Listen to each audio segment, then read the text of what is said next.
Hello, I am Jerry Page. I am in Savannah, Missouri. I am interviewing Julie Vaughn. So, Julie, go ahead and tell me a little bit about yourself, and then we'll go ahead and get started with the interview. Okay, my name is Julie Vaughn, and currently live in St. Joseph, Missouri. I'm the current president for the St. Joseph branch of the NAACP. Awesome. Thank you. I know we already kind of talked about this briefly about the interview, but I'm going to just go ahead and let you have the reins. You can start about your childhood and go from there and just talk. And if I have any questions, I'll be more than uh, eager to ask those questions and hopefully get your answer on that. But Okay, where were you born and when? We'll start with that. I was born in St. Joseph, Missouri, in 1954, so I'm 70. Very good. Awesome. uh, uh, what is your earliest childhood memory that you can think of? My earliest childhood memory is I probably was in kindergarten or first grade, and we lived in a house that was close to a railroad track. And when I mean close, I mean that the house would shake when the train went by. So it was, yes, it was that close. And there were trestles, and we used to play on those. But it was a neighborhood of family because across the street, I had, I'm thinking at least three sets of aunts and uncles that lived across the street in what they used to call the flats. And it was a kind of like a row of apartment complex kind of thing, but they used to call them the flats here in St. Joe. And it was a pretty cool neighborhood as far as I was concerned. So Awesome, awesome. And what about school? Did you attend school? And about do you remember your time in school and the classes? yes, I went to Washington Grade School, and I went there from kindergarten through the eighth grade, which that was pretty special for me because I hear now that kids are going elementary, middle school, high school, or some kind of hybrid of both. But most of my family, we all went to Washington. And my older siblings had gone to, I believe, Humboldt at one point, and they were in a segregated school. But I didn't experience that. I went to a predominantly white school, and it was Washington Elementary Grade School. It's still there. I can still remember the song that we sang, if that's crazy. I remember my teachers, my kindergarten teacher. I don't remember her name, but I never experienced anything that seemed uncomfortable or weird just because of the color, of my skin. It was an all day kindergarten. We had if your grandparents or somebody would know, we had the gray and red or the red and blue mats that we used for nap time in the afternoon. We bring them to school. So, but they were left there. But anyway, um, the only thing that I can remember that I thought was odd was the grade school. It had a girls' playground and it had a boys' playground. So when we went out to recess or during lunchtime, girls were on one side, boys were on, and the school building was in between the playgrounds. So they were that much of a structured, kind of strict, boys or girls are not fraternizing kind of thing. I think I only had one classmate that called me the N word, and I can't remember why. I just thought it was odd at that time because we had played with everybody in the neighborhood, didn't have a problem with anything, and there was a Hispanic family as well, and I think there were like five or six boys, but we all played together, so it wasn't. The kids didn't have a problem. The parents would have a problem. Now, if you played with the kids and then you would go to your friend's home, you knew when you were welcome and you knew when you were not welcome. You would just get the feeling that you can play with this person at school, but not at home in the house. But our home, because we had eight kids, ours was the house that most everybody hung out at. So I wasn't allowed to sleep over at other people's homes and things like that. My mom was real protective about that. She was born and raised in Birmingham, Alabama, and she understood racism and she understood some of the pitfalls and dangers, and she told us about them. And she always kind of, wanted to make sure that we were not prejudiced in any way, and that was a plus for us. Um, and it was hard for her because she still had some of the tendencies or some of the cautiousness of trusting people. But she didn't put that on us. She wanted us to be able to integrate and, you know, be useful and that kind of thing. But I remember her when we moved, that house burned down. And the craziest thing was, I think I was in the first grade, and our home had burned. And we, because there were so many kids, we all lived with some aunts, some uncles, friends of the family, that kind of thing. And the school, the grade school I went to, came together and made sure it was right before Christmas and made sure we had everything we could ever possibly want as kids for Christmas. That was kind of one of the best Christmases. And so it was that school itself that came together to make sure that the whole family was taken care of. And I thought that was pretty special. I didn't think about it at the time because to me it was just natural that people were just taking care of people. But that be from a predominantly white school, that school would come together and support the family, an all black family, and say, we want to make sure these kids are okay. And it was just, it was okay. Um, but the first time I actually knew that this is what you do and what you don't do. My friend that lived next door, she was white, and we were to a little small cafe in the neighborhood. And we always came in the back door because that was just closest to our homes. This particular day, we were coming from the other side where we had to enter into the front door. And we did, and we set up at the counter and we were going to order. And I remember, I don't know if he was the cook, the whoever, but he had on all the white stuff. And it was the same guy we used to order. My dad liked sandwiches from there. And he pointed to me and said, "You cannot sit here. You have to go stand at the back door." And told my friend Tina, "You can stay here at the counter." And that was the first time I was like, okay, something's not right here. So I just left. And then Tina followed me out the door, and I went out the back door and left and went home and told my dad. And he was shocked and surprised because we always bought stuff from this cafe, but we never stayed there. We just went in and ordered, and it never occurred to me that this is going to be a problem. And I never went back. He never had me to go back into that restaurant. I don't know that we ever traded there again.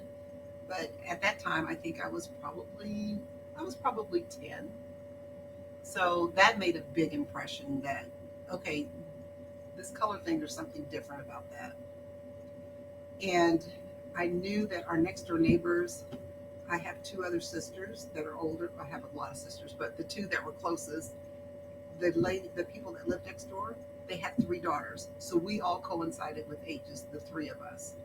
And my sister and I, Lois, we all were able to play together. The older one, the older sisters, my sister and their sister, they were okay and cool until high school because those they were older. And I will never forget they got into an argument between the houses. The houses were really close. And my mom came out from one way because my friend Tina and I, we were watching the argument because we were like, oh my gosh, are they going to fight? We were just kind of hanging at the window, just kind of looking. But I saw my mom come from one end, and Glenda, her mom, came from the other side. And they let those girls have it. They said there's not going to be any name calling. And so that was, both parents were like, we're not having that. So that was pretty cool to see. But as kids, we were like, oh, we thought they were going to fight, and they didn't. Instead, they really got some good lashings, and they were teenagers because of the name calling. I don't even know what they were fighting for. Don't know what they were arguing about. All we knew that it was escalated when they started the name calling. So that was when it was like, no, it's not acceptable. And that was from both parents, which was pretty cool. Um, there was a family that lived, this was on Albemarle Street, that lived up the street from us. That seems like we had an altercation with them every day. And it was a white family. And this family did not want us in the neighborhood, period. They did not want us walking up the street. If they did, it would probably end up in a fight or an argument. And if they would systematically, for some reason, they would send one of the boys down to our end. And of course, my brothers were like, okay, you guys want to fight. So it was always a constant battle in between those two, our family and I will never forget their last name was the Richardsons. And I was like, I don't, the people next door to us couldn't have been nicer. Just really nice. And we hung out. In fact, my dad would get tired of the middle girl, Candace, because when she came over, she just talked all the time. But she would come over and she would watch movies, and we just hung out together. Tina and I were best friends, and so we were best friends all through grade school and went to high school. But for some reason, this one family that lived on the corner, they were so prejudiced. It was ridiculous. And it was always a constant. I would go clear around the block just so I wouldn't have to walk past their house because it was always something going on. But and high school, I really didn't have any kind of issues that were racial, but I knew that there were certain places that I could go and certain places that I couldn't go. I knew that when we went to the Missouri Theater and we went to see, I think it was the only time we were allowed to go to the movies was to see like the Ten Commandments or the Bible or something like that. But I knew once we went into the Missouri Theater that you went up to the balcony. And it was an implied place is where you went. My mother had told me that they went to the Missouri Theater when she moved here. She was born in 1927. So by the time she's in her 30s, around that, you could pay for your ticket, but you had to go outside and go up the steps because they had steps on the outside and then go up to the balcony. And that's how they would watch a movie. So the two sections would not meet. But that carried on, and it carried on so much that it was implied that that's what you did, and it was a natural thing for people to separate. When we rode on the city bus, it was the same thing. We didn't have to pay and get off and come around by this time because the bus boycott had stopped all of that. That if you paid your money, you were sick. But it was still implied. You paid your money, you still went to the back of the bus, and you rode back there. As a kid, when I was young enough, I was not old enough to appreciate this is why you're going to the back of the bus. But we thought that was the fun spot because the bus driver couldn't see whether we were acting up or not and kick us off. So we were like, we would act up back there. But as I got older, my older siblings, they had a better idea of what was going on. And they would be adamant about me. No, you don't sit in the back of the bus. You can sit in the front. You can sit wherever it is that you want to sit. So they were the ones that were teaching me that, no, you don't have to do that. But because to me, it was implied that that's where you're supposed to go. That's what I did. But I had a high school teacher that, it was a high school counselor that for some reason, they would, I don't know, not for some reasons, because it's the color of your skin. You were either told that you go to a trade school and that you were not college material, but if you were Caucasian or whatever, then they would guide you towards college.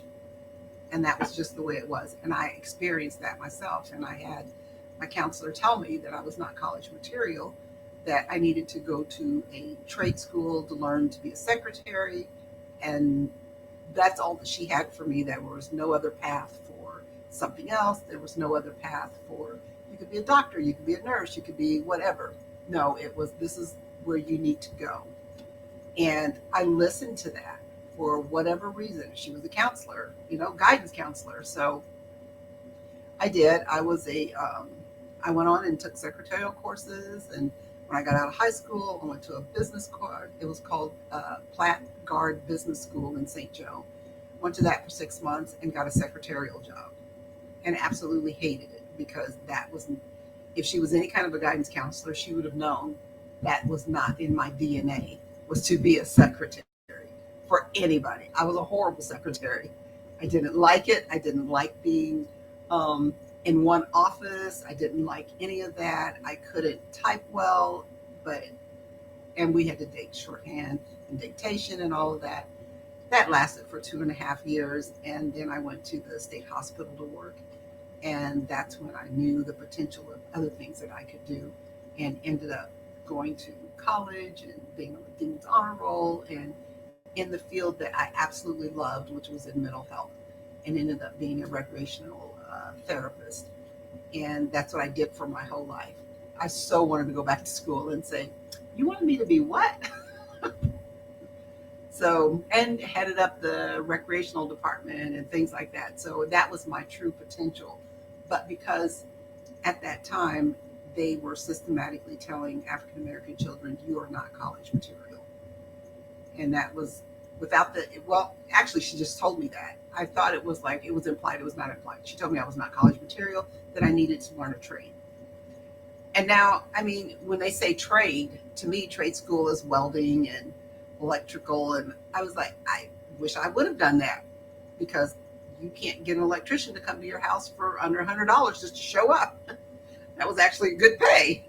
So, but they treated it as this is menial stuff, instead of that's actually a really good skill to have, whether you were going to be in mechanics. So that's what the trade schools were for and stuff. So, but yeah, that was my um, earlier interactions with knowing what was right, what not what was right or wrong, but what was guided by skin color. That was my experience. So it wasn't like overtly, but they were always undertones. You always knew. And I have friends now that would sometimes be uncomfortable in a situation if there's more African Americans there, or if they're the only white person there. And I said, I've lived that my whole life. Whether you or maybe one other classmate might be the only African Americans in your class, when you went to work, that's what you saw. I mean, that was my world. And but when the reverse is happening, and they some friends go, I had no idea, because I know what I feel like in a room where people don't look like me. And I said, that's been my whole life. Whether it's been leaders, presidents, vice presidents, whatever, because we had conversations when Barack Obama ran, and they were like, I just don't know. And I was like, what is it that you don't know? And it's like, well, we're going to have an African American president. I was like, yeah, I've had a white president my whole life. So you think that's just normal. I said, the good thing now is that since he was president for 2 terms, those kids during that age, that's all they ever knew was there was a black president of the United States. And to them, that, that's achievable. I could do that. But me growing up, it was so totally the opposite. There weren't black teachers and things like I've never had a black teacher in high school or grade school. And now it's more commonplace. So that was the beauty of watching my kids grow up and know that they didn't have to experience that. They probably experienced some of it, but they didn't tell me about it, because they had friends of every nationality. They were just, because I raised them the way my mom raised me. You don't judge people by their color. You judge them by their behaviors and their actions. So that was them. So what questions do you have for me? Uh, quite a few. So one of them is I know you talked quite a bit, and you did mention about some of the change at what you've noticed so far. But do you still face racism today yourself? Because I know you mentioned kind of all the way through uh, high school, and then you kind of did a mental health career. But do you still face that? Is that something that you kind of worries you still today? And what are your thoughts about in the future? Would that change as we continue going on? Will that get better or worse? And kind of what are your thoughts on that based on your experiences so far and recent? I think, like now, yes, I still have concerns. There are certain things that when there's an undercurrent there, it's not as prevalent, I don't think, for my situation as other people. Maybe it's because I live here in St. Joe and I grew up here whatever. But as I've traveled, I have been to Greece and I've been to Turkey and I've been to Israel and Egypt, and of course, we've gone on cruises to Mexico and places like that. I will say that I've had better experiences outside of the United States than I do here. Not once did I feel um, some sort of way that somebody's looking at me differently, or somebody's being cautious, or somebody's watching or following me through a store like they have here in St. Joe. Never had none of that. People could not have been nicer. And I experienced that more outside of the country than in the country. I remember, going to shop, and it was obvious people would follow you. And as an adult, I finally turned around and this was at Penny's one time, and I turned around and asked her, as I said, "Is there something I can help you with? Because I know you're following me all over the store." I said, "I don't work here, but I can help you out." And she got really, really red faced and left me alone. I don't know if she thought she was being like unobtrusive or whatever, but we always knew when somebody was following us. That was just a natural thing that we knew that somebody's going to follow you when you go in the store. And, hey, they're watching to see if you're going to steal something. They're watching to see if you're going to do this. I have felt that in J.C. Penney's, and this is as an adult, and just basically any store, Dillard's, any of that. And when I find them walking or pretending like they're shopping or whatever, I just walk up to them. I say, "I know that you're following me, and is there something I can do for you?" I just call them out until they just go away and leave me alone. I said, either you want money or you don't. It's up to you. So, but yeah, traveling outside of the country was much more relaxed and much more, I didn't think about anything. I never felt uncomfortable. I never felt like threatened. I never felt any of that. Other than they just want your money to buy. Spend, spend, spend. But yeah. So as an adult now, yes, I can still say that there is some, and it's with people my age. It's not with younger people so much. I don't think I've ever been like disrespected by a different nationality or different race from a younger person. I know that I don't know if they're around. I know there are. I'm not going to say that. But I haven't, it's usually somebody it's my age. It's not a younger person. So I have hope because they're getting so blended now. Blacks and whites, they're dating, they're marrying, they're having kids. They don't care. The kids are playing, they don't care. It's the older adults that still have that same thought process that they have not tried to get away from, or it's difficult for them to change their thinking. I had one question. I was like, what if everybody was blind? Then how would you know who to be upset with? It would be because of their actions and their behaviors. I mean, Absolutely. it was sad. I worked on the mental health unit. I worked with kids, and I had this one little boy, and he said he could not work. He couldn't play with black kids. And I said, "Why is that?" And he said, "Because his parents told him not to." And I said, "Do you think there's a difference?" And he said, "Yeah." And I said, "Well, let's try a little something." So this kid was probably like 8. And so he said, "Can I blindfold you and we're going to play a game?" And he said, "Sure." So blindfolded him. We all got in a circle. We all stuck our hands out. And I said, "All I want you to do is to tap every person that you think is black or white. And you tell me which one's which." And when he only got one right, and I think it was just by accident, I know it was by accident. So he takes the blindfold off and he was separating them. He goes, "Oh my gosh." I said, "Yeah." He said, "All the skins felt the same." I said, "Exactly." I said, "It's what people see, not what people can tell what that person is like." And so he was in the hospital for a couple of months. And to see this young man, this 8-year-old, just blossom and just learn to play with everybody and have a good time. But I knew that he was going back home to the same parents. But the one thing that I really appreciated was that he had the time to at least experience that what parents tell you about racism and things may not always be accurate. So he was, I mean, he would even question, "So if you bleed, what are you going to bleed?" I said, "I'm going to bleed red blood just like you." I said, "Are you trying to find out?" And he was like, "No, no, no." He was curious Mhm. Right, right. because of things that 8 year old of things that he's been told. So those are some of my experiences. But No, I appreciate you sharing those. Another question I have was, um, when did you uh, participate with the NAACP? What's your story behind that, and what got you to be involved with the NAACP? Uh, well, the NAACP. I mean, of course, I've always known about it, and it to me here in St. Joe, it didn't seem like it was like a huge active group or branch, if you will. And so lately, with all the, not just now, but in the last 10 years, so many things are moving and changing and all of this stuff quickly.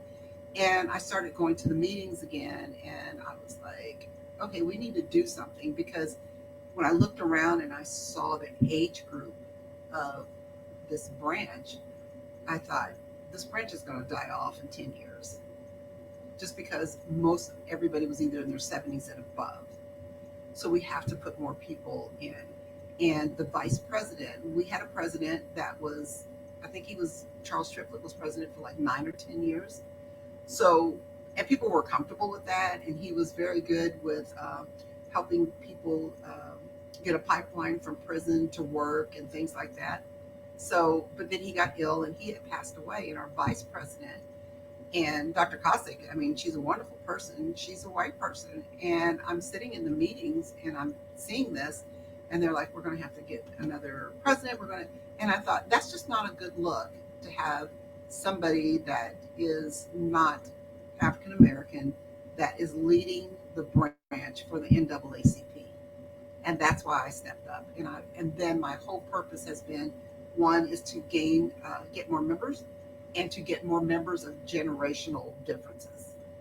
So that's I want people, and so far we're working on it, getting people in their 20s and 30s and 40s to be involved heavily, so that those of us that are 70 plus kind of move on.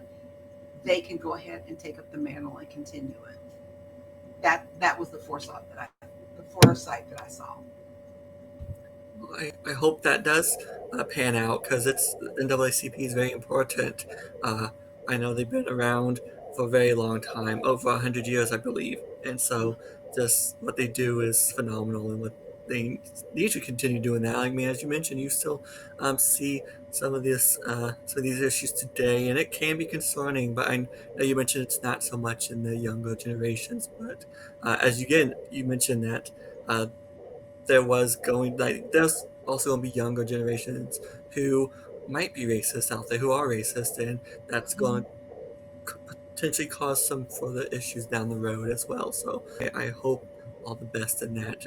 It's a great thing that you took up that mantle and you're working on that because it's important. I understand that when I'm talking about history, I'm like, it's important.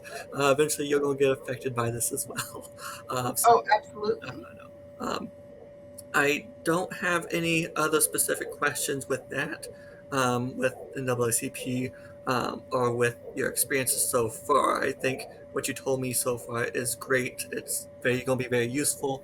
But is there anything else you would like to share about your experience that you think you should go back on or to clarify? Um, no, I just think about the experience that my children have. Um, my son was, you're not old enough to remember Liberty Sound, but Liberty Sound used to be the place where they would go and you get videos and check out videos, check out movies, whatever. Before everybody started streaming everything, it was on VHSs and things like that. So you would just kind of go. But my son, he was 16 or 17 at the time, and this would have been, he's 50 now, so it's about 25 years, 30 years ago, about 30 years ago. He went into Liberty Sound, just like everybody else did. And this one particular person stopped him at the door and said they thought he was stealing something. So he comes home and tells me, and I was like, really? Because I was like, this kid has never stolen anything in his life. So, well, he stole a cupcake one time. We dealt with that. But I was like, he said, well, they told me I couldn't come back in the store. I said, really? I said, so, okay, we're going back to the store. So we go back, and I said, who was talking to you? And he pointed the lady out, young person. And she said, well, we thought he was stealing something. I said, what made you think that? Because he had on a Raiders jacket and he had on a Raiders beanie or whatever. And my son is like 6'2", big kid. And they said, well, I guess they had the metal detectors. The metal detectors kept going off because the stupid jacket that I bought him has zippers all over, and it was like the metal zippers and stuff. And I said, so did anybody see it on camera? Because they did have cameras in there. No. I said, did anybody see him place anything in his pocket? No. And she asked me, ma'am, she said, can we go over here and talk in the corner? And I said, well, where'd you have the discussion with him when you were accusing him of stealing? And my son said, we were right here at the front door. I said, then that's where we'll stay. I said, this is where it started. This is where it's going to end. And then she starts crying. And I go, I don't have time for tears. If I cannot talk to you, I want to talk to a store manager. Because she's already told him that we can't have him to come back. So they called the store manager, who they got him on the phone, and I had him put him on speaker, and we talked about it. And the store manager was like, "Oh no, that's not our policy." So the store manager called her out in front of everybody, which I thought was really good. But it was her. I don't. It had to be. It was her prejudice. Is all it was. Tall black kid had on a Raiders coat. Got to be trouble. That kind of thing. Because they went from, well, we think you stole something, but since you didn't, we'll let it go this time. But if it happens again, you're going to be banned from the store. If they stop him again, if they suspect him again, he was going to be banned from the store. I said, seriously, you're going to ban somebody because you assume that he stole something, but not that he did. And you didn't find anything on him. Because they made him empty his pockets. He had nothing in his pockets. I mean, absolutely nothing. And there were people, this is on a Friday night, and I bet there were 20, 25 people in the store. Some of the people that were at the counter, and they said, they really treated him like that? I said, yes. Some of the people just left. They didn't even get their stuff. They said, we can go, because we had another video store. They said, we can go to Hollywood Video. So they were done.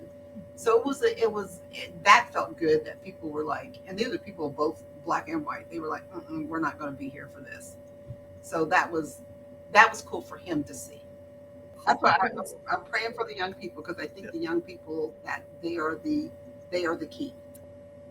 And the way that my mom had raised us, that I had a brother that had married someone to Puerto Rican. I had a brother that married someone who was white. My son is married to a white girl, and I mean, it's just so we kind of look like the United Nations. And everybody has offsprings and things like that. So, and it was coming from somebody who knew about racism, somebody who knew about prejudices and had those herself, but refused to let her family fall into that, because she said the world's going to be too hard for you if you're prejudiced and you see something wrong in other people that don't look like you all the time. Because there's going to be good and bad people, and they don't care what color you are.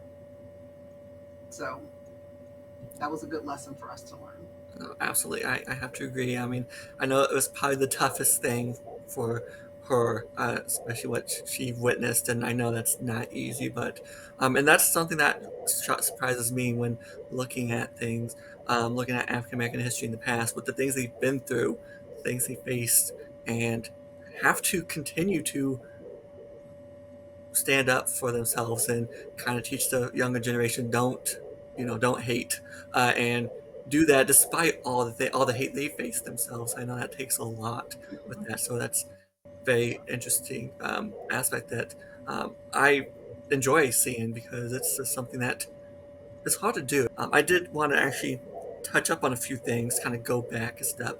um, you mentioned going to um, well, St. Joseph Theater, was it? Um, Missouri Theater. Missouri Theater, excuse me, yeah, Missouri Theater, and seeing the Ten Commandments, and you talked a little bit about um, religion in that aspect. Were you religious? Did your family go to church? And if so, what did that look like? That was it was different. I either went with my grandmother or I went with aunts and uncles, and it was either a Seventh Day Adventist church or a Baptist church, I was always in church. I can never remember a time when I wasn't in church. And I think that has a lot to do with how I've turned out because of my faith and, just studying. And I'm still in church. I'm a Sunday school teacher. So faith has been a huge part of my life. And I imparted that with my kids and grandkids about having faith because you have to. I really believe that when you don't have faith in a higher power, and that's God, for me, that's God, that you will allow yourself to fall into certain things that's personal that, you know, we might just go ahead as a human being respond. This is the way we respond because, we're going to put our dukes and we're going to fight it out or whatever. But if you have faith and you're like, okay, I need to show a different side. And I think I was able to do that by not being belligerent or just being out. I can be upset about things, but I call people out on it and I call it for what it is. I mean, even now, when they talk about DEI, diversity and equity and inclusion, and I ask them, okay, this is what diversity is, this is what equity is, and this is what inclusion is. Which one of those three that you have a problem with? And that nobody, I don't care how many people you talk on Facebook or face to face, it's not that they don't have a problem with diversity. They don't know.